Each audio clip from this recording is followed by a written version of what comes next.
Matapos ang pagpunta ni Vice President Leni Robredo sa Amerika kasama ang kanyang pamilya para magbakasyon ngayong Pasko.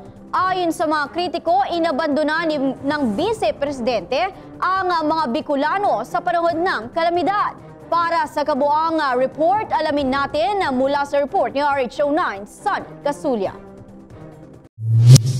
Kinalambag ng mga kritiko si Vice President Leni Robredo dahil sa bakasyon nito sa Estados Unidos kasama ang kanyang mga anak kasabay ng paglikas ng kanyang mga kababayang Bicolano sa mga evacuation center na hinagupit ng Bagyong Nina. Isa sa mga kritiko ng Vice Presidente ang nagsabi na inabandona nito ang mga Bicolano sa panahon ng kalamidad. Gayunman, ipinagtanggol naman si Robredo ng ilan sa kanyang mga taga-suporta at sinabing walang masama sa pagbakasyon ng ginang dahil ang Pasko ay panahon para sa pamilya. Ayon sa supporters ni Leni, hindi naman ito mapipigilan ng bagyo at ang lokal na pamahalaan ang dapat may responsibilidad na tumutok sa mga kalamidad. RH9, Sunny Casulia, naglilingkod sa pagbabalita.